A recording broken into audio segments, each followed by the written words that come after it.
My guest on the Culture Crawl is Nikki Savitt from the Old Creamery Theatre in Amana, and it's fall. It must be time for a Church Basement Ladies show. It sure is. Good morning, Iowa.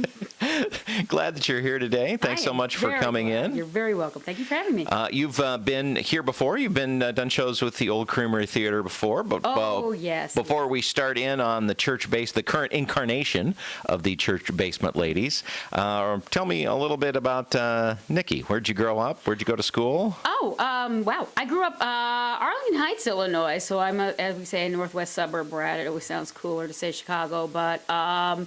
And then I was Wesleyan University in Bloomington grad. Then I decided to change the scenery. I went to North Carolina and got a master's, and my folks and grandmother were thrilled because, like, oh, good, she's going to teach. But then I just kept, following the performance bug everywhere it goes. So I've got a master's on my wall somewhere. It's good. It's still there. And so you are kind of a little bit of an itinerant player, going here and there? Yes, sir. Well, glad to have you here in Iowa, back at the Old Creamery Theatre. And pardon me if this sounds a little shameless, but I always just say, like, Amana in October, there's just nothing more beautiful. It is just about the prettiest place in the world. This is the perfect time to be there. So this is, of course, the original Church Basement Ladies is, 20-plus years old, I think. Not quite that. Oh, okay. Thank goodness. No, it exploded mildly on the scene around 2005 at the Plymouth Playhouse in Plymouth, Minnesota, is when the original version started to really take off. And then the executive producer, who also owns the show and all the sequels, Kurt Woolen, started branching it out. And just because there was doubts saying, well, how will it play outside of Minnesota? And it plays brilliantly outside, And the answer is quite well. And now you have producers going, how can I get this show? So that's when the original, the very first one spawned around 2000, I think premiered 2005. And since then, for people who don't know, we have had CBL 2, A Second Helping. We've had Away in the Basement, the Christmas rendition. And then this is actually fourth in the series, A Mighty Fourtress, holding up four fingers, is our basement. And so what happens to the ladies in A Mighty Fourtress? Well, it's one of those you can't give away too terribly much. Sure, no spoilers. Of course not. But I will just say this. For those familiar with these wonderful characters, our beloved pastor, who has fallen in love with a lady, he lost his first wife, who everyone adored. He's fallen in love with a wonderful young woman in the Christmas rendition. Now they're about to be married. And if anyone remembers the wonderful matriarch, Vivian Snewstead, who will be coming in to talk later, I'm sure this week, or on the radio later, she's not too happy about this. And then, of course, like any Church Basement Ladies episode, nothing can ever go completely smoothly.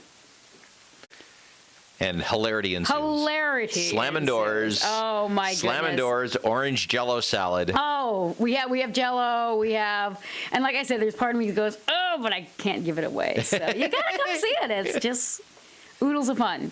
Well, it's always a blast, and you're right. The script writers have taken every, and my wife came out of rural Lutheran churches, and I have attended many church suppers in northern Iowa and Minnesota, and anyone who has ever been to a potluck in a basement in the Midwest will remember these characters. Exactly, and that's what Mr. Rowland always says. He says, there are these women all over the world, and people always say, what is about it that just keeps this franchise going?